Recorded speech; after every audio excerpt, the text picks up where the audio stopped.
Story 1. Am I the a-hole for publicly calling my sister-in-law shallow and insecure? I'm not even close with my brother Matt. Our parents heavily favored him growing up, which caused him to be a selfish adult now. Matt does not talk to us unless he needs something.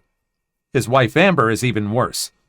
I've done my best to be civil with Amber, but she's a nasty person.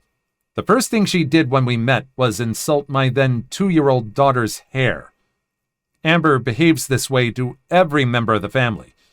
The only reason the family speaks to Matt or Amber at all anymore is because we don't want to deprive the kids of a relationship with their cousins, as they all love each other. We keep things superficial because they know I leave with my daughter if Matt or Amber says something rude. My friend texted me asking, "Isn't this your sister-in-law?" and sent me a link to a beautiful child contest on Facebook. Amber's 4-year-old daughter, Mia, was the winner. Amber photoshopped the picture so much that it barely resembled her daughter. Amber had made Mia's brown eyes blue. She also made her chestnut hair blonde. Amber re-sculpted Mia's face. She looked like another kid. I looked on Amber's social media and saw she did this with all her photos of her kids, including her 8-month-old son, Jacob. Jacob is a cute baby. He has dark eyes, hair, and tan skin like Matt. Amber photoshopped Jacob's eyes a bluish green. She made his skin lighter and his hair auburn. Matt had the same edited photos posted on his social media, so he clearly had no problem with it. I was disgusted that they felt the need to Photoshop pictures of their toddler and baby. The grandparents insisted on taking everyone shopping at the mall for new clothes. After shopping, we got lunch together while the kids went to play on the mini rides and arcade games. I took a picture of the kids, and Matt and Amber asked me to send it to them.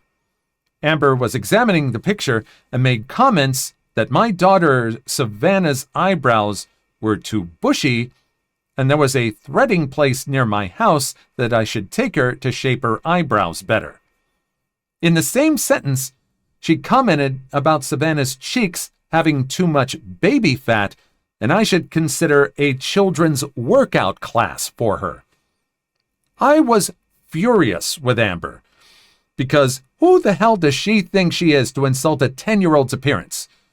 I told her that Savannah is perfect the way she is, and who the hell is she to comment otherwise?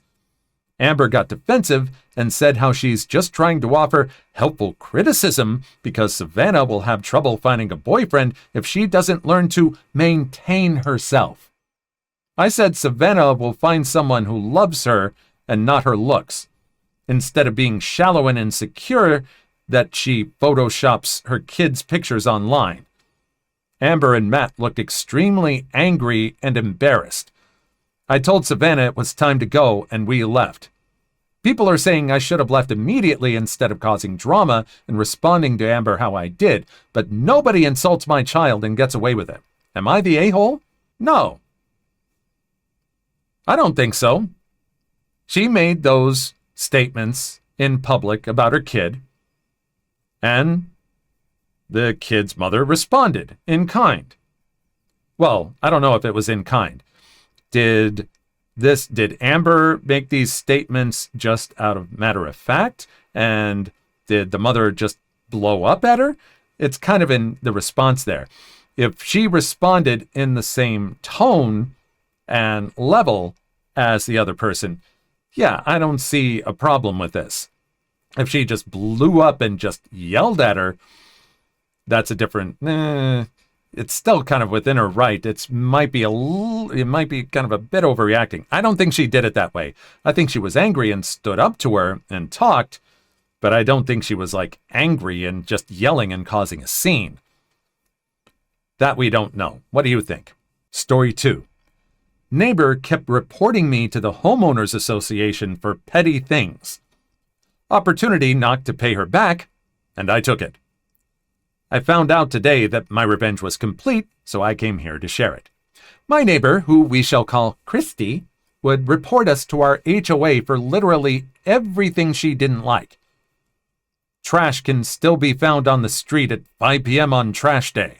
Reported. Kids bike outside while kids are still playing. Reported. Didn't mow this weekend. Typically, I do this Monday nights. Reported Monday morning. Dog barking at 2 in the afternoon as she and her dog walk on the path behind our house. Reported. In many cases, these were not issues covered by the HOA, but due to repeated reporting, the board did fine us, and I had to go spend the evening waiting through a 2-hour meeting to have them removed. This kept happening and was driving me nuts. Both my wife and I spoke to her and tried to find out why she felt this was okay, and she told us, "You just need to do a better job being a good neighbor." Fast forward to early this summer. She posts on a neighborhood website sharing a video about the anti-vax movement. In general, the replies are pretty aggressive about telling her she's full of it, but she keeps pushing back, leading to a super long post about how we're all wrong and we should listen because she's a doctor. She signs it, Dr. Christie last name, naturopathic physician. At this point, I'm mostly just wondering what the heck any kind of doctor would be against vaccines. This made no sense to me, so I started digging. I did find that Christie was listed as a doctor on sites where you could find physicians. I dug more into what exactly a naturopathic physician was and found that in my state of Colorado, they're regulated and required to maintain a license to practice.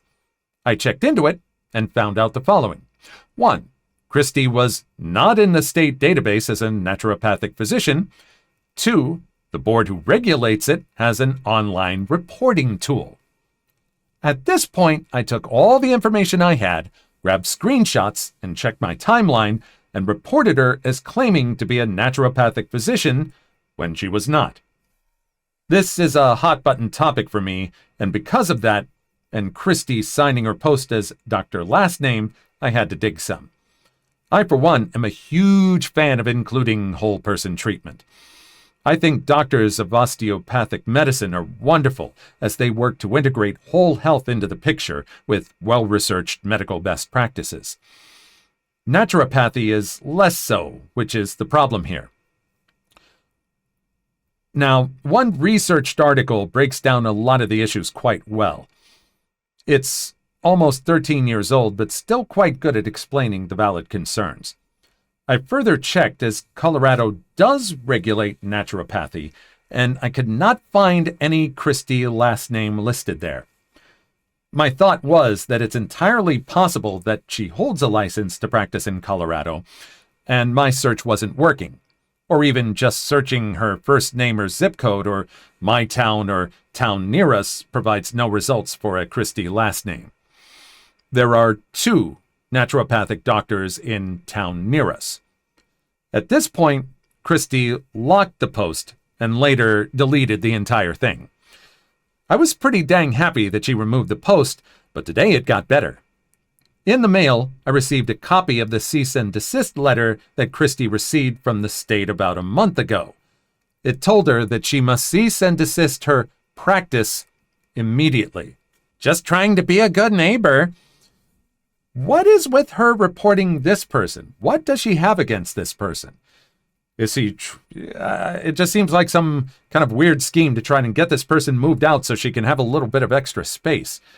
If you can't deal with this person having this space next to you in a house, maybe you just need a little bit of therapy.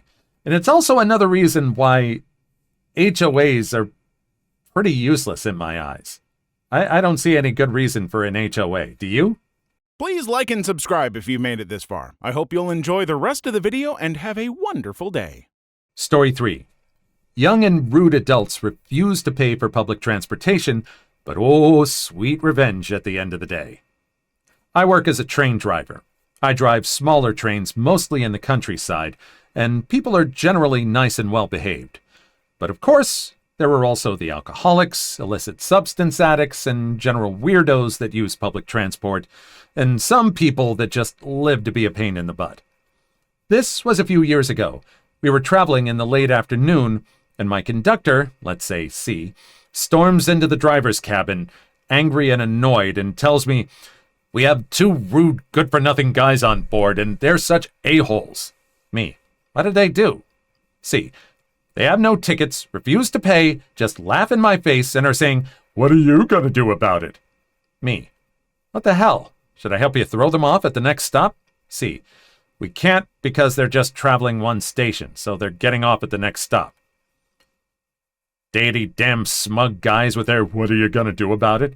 So we're both angry, and I let the conductor rant and let off some steam. Next stop comes, and the guys get off. The conductor angrily gestures at them. "That's them, frackers." We continue the short remaining journey and have a break at the end station. Some hours later, the train then goes back. Since it's in the countryside and it's a late weekend evening, the train is almost empty on the way back. The conductor knows where every passenger on board is getting off, and she's up front with me, chatting, and all is fine again, until we approach the station where we left those guys off. We see two people standing there. It's them. My conductor beside me shines up like a deity damn sun. She says with the biggest smile on her face, "Don't stop." And I'm just laughing, slowing down the train, not stopping though. When we pass by them, the conductor opens the window, waves, and says loud and happily, "This is what I'm gonna do about it." The guys are just staring at her with their jaws on the ground when we drive past. We laugh all the way to our home station. We were the last train for the day. Edit. I wrote in the comments that we encountered these guys again a few weeks later. I'll post it here as well because these guys did not learn the first time. They apparently got on at the same station like last time, but we didn't notice them. They had plans to travel further than last time, but when the conductor went out to check the tickets, it went like this.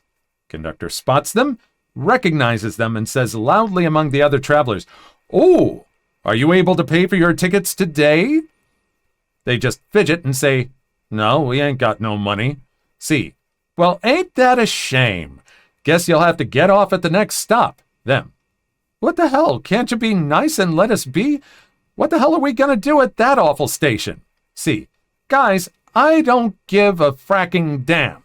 You're getting off this train and you can walk to the next station, and I'm calling the train behind us so they won't pick you up either. They got off. The other train called us later because they saw the guys walking on a forest path along the railway track, and I haven't seen these guys since. Jerks! Complete jerks. This is why we can't just get on somewhere or pay for stuff cash on delivery. Because you got people like this that just refuse to pay and just try to take advantage. It's awful. And I wish I could have seen that and heard that. This is what I'm going to do about it. That's just amazing. Really cool. Story 4. Students pranked me. I had the last laugh. I spent about 10 years teaching high school humanities at a small private school.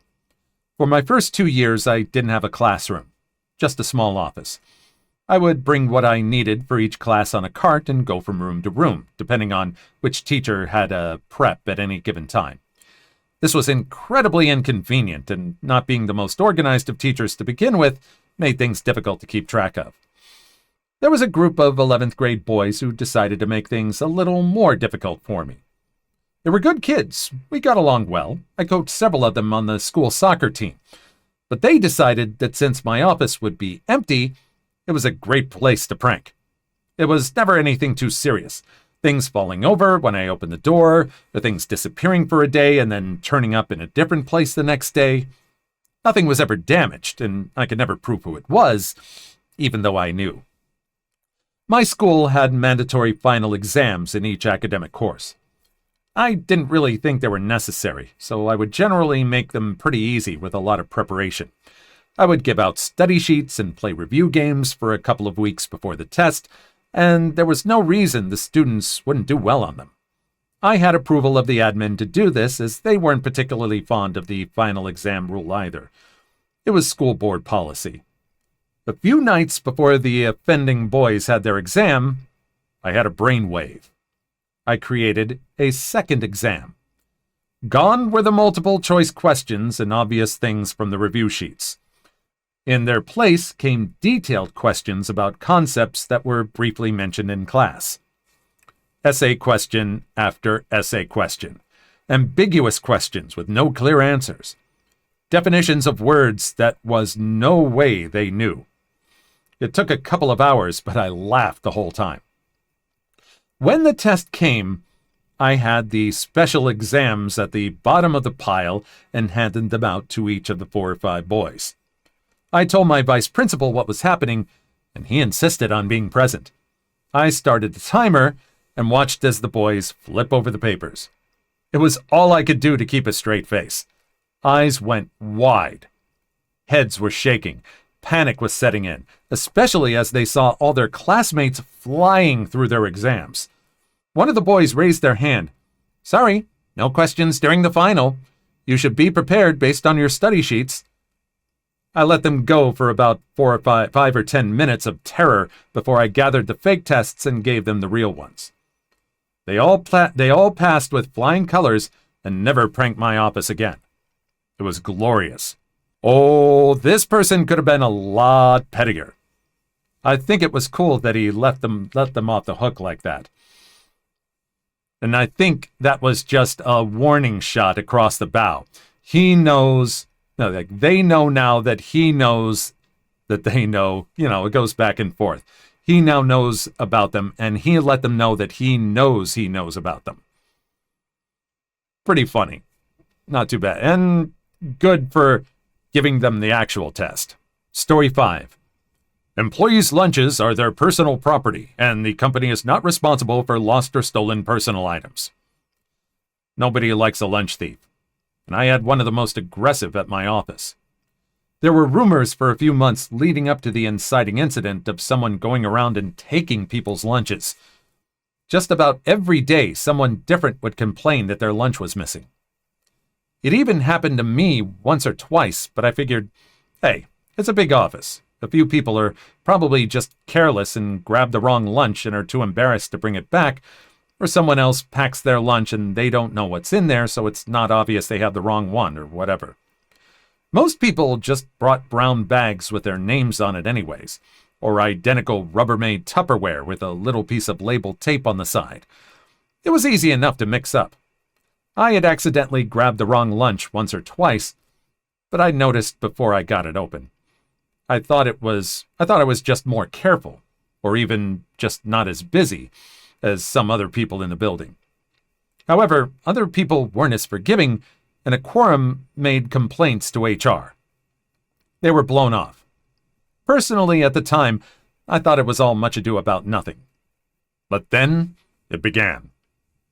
My wife enrolled in a French cooking class online, and just about every day I was bringing fancy gourmand leftovers in for lunch. You'd think I was picking up a to-go bag from a Michelin-starred bistro on the way in each morning. She really threw herself into the coursework. There were no problems for about 2 weeks, maybe 3, until one day my lunch went missing. Considering what delicacies I had to look forward to, I was pretty miffed. But I did a once-over around the break room and didn't see anyone eating my lunch, so figured someone grabbed my bag by accident earlier, saw how good things looked, and realizing it was their lucky day, didn't bring it back to the fridge. I wrote the mysterious stranger off as an a-hole, but accepted the loss and looked forward to dinner that night. Next day, I write my name on my lunch in extra bold lettering, jam the bag into the back of the fridge, and feel peace of mind. I got there come break time. Nope, it's gone. I was pretty upset, but I figured it was a stroke of bad luck and left it at that. What else could I do?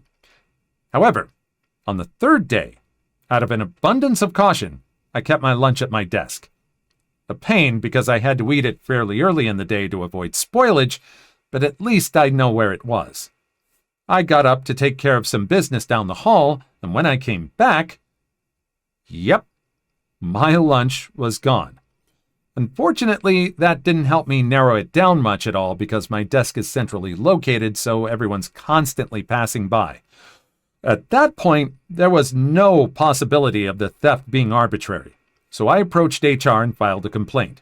Their response, practically verbatim, was, "Employees' lunches are their personal property, and the company is not responsible for lost or stolen personal items." The following day, my wife packed a cream-based soup that really had to be refrigerated. I was passing by the break room to check on my lunch practically every 5 minutes. Somehow, it still managed to disappear. I was irate at this point and returned to HR and really blew my top. The best they could do was send a memo around reminding to check the name on your lunch when you remove it from the fridge. But they made it very clear that it was a routine memo and in no way related to my complaints, which were not their jurisdiction, so not an admission of responsibility because my lunch was my own personal problem. The only suitable alternative to packing a lunch available in the building are these wretched shrink-wrapped ham and cheese sandwiches from a vending machine. They've been marinating in the heat for deity knows how long, and the bread is as stale as a corkboard, and the meat is rancid, and there's gluey mayo smushed into the center. It's a relic of the old office tenants, I'm pretty sure. I vented daily to my wife, but her only idea was to start bringing a regular sandwich and apple again to dissuade the thief and get him to move on to other lunches. So, determined to prevent this low-life scum from downgrading the quality of my lunch, I hatched an elaborate plan. Then the pandemic hit and I forgot about this whole saga. I worked remotely for months and months. Then we returned, and after all that had happened globally, this was the last thing on my mind. But I got to the break room my first day back, frustrated from having to wear a button-up tie after months of working in pajamas, sore from my desk chair, and exhausted from small talk, only to find my lunch was gone. This was a particularly sore point because my wife and I divorced between my last lunch and work in the present one. So I did not appreciate being reminded of any past threads involving her. I pretty much flew into a blind rage at that point, especially seeing that stupid, worthless memo about checking the lunch bag names posted in the break room, feeling so helpless and so hungry and so alone as it was me and my lunch against the world. I stormed out and was determined to return the next day with a plan. So I came, the following day, with an empty lunch bag. And I checked closely to be sure no one was watching, and I switched the contents of the HR person's lunch bag into my bag. So now their lunch appeared to be my lunch. They packed a regular brown bag, so I just discarded that, and I left. And I waited. I knew this was a pretty big gamble because it was contingent on the theory that the thief was avoiding me while having lunch, but not wary of anyone else. So I would eat out in the open if there was no risk of bumping into me. So I made a big show of going around the office announcing that I was headed out for a meeting and I won't be back until at least 3 p.m. I even went to the trouble of moving my car out of the lot to a space 2 streets over, where I then sat in my car and worked remotely for several hours before sneaking into the building up the back stairway. I then sat in the stairwell just outside the break room where you can hear chatter that can't be seen, and after about 20 to 30 minutes of waiting, I heard it. The sweetest sound I'll ever hear in the office. HR. What the heck, Kyle? That's my lunch. Lunch thief. Nah, it's not your name on the bag. HR. Give me that. I'm assuming grabs the bag and sees my name. HR. Yeah. Let's head to my office for a chat. The HR rep later called me in as well and said that they were aware of my break room hijinks. But it was obvious that the point still came across loud and clear. They warned me that it was a violation of policy to move another employee's lunch. It took every ounce of self-control for me to keep from retorting, I thought our lunches were our personal property and the company was not responsible for them being lost or stolen. They informed me they'd located the thief and things would be handled accordingly. But better than whatever write-up they might be able to issue Kyle, His reveal as the lunch thief occurred in front of the whole break room. So word quickly spread as to who had been stealing everyone's lunches earlier last year, and he is now the office pariah. He was in line for a promotion. The promotion is indefinitely off the table. And I also earned brownie points for exposing him, though I'm more satisfied with our being, though more than I'm, what is this? This was worded very poorly. Let me try this again. And I also earned brownie points for exposing him, though more than I'm satisfied with are being attributed to HR. That's a weird sentence. What do you think? At the end of the day, though, I didn't do this for this credit, or even the sweet, sweet, sweet revenge. I did it to get my lunches back. That last sentence aside, this feels like it could be like a video short, or even like a movie. The revenge of the revenge against the lunch thief. Again, HR and the upper management don't care about their employees until whatever's happening happens to them. It was a big gamble, but it paid off in the most explosive way. Glad it happened. And just the pettiness that it took so long. It took a pandemic to wait through for it to finally happen. Just that long. Those plans just secretly waiting to hatch. Please leave your story in the comments. I would love to make a video on them in the future. Also, don't forget to like and subscribe.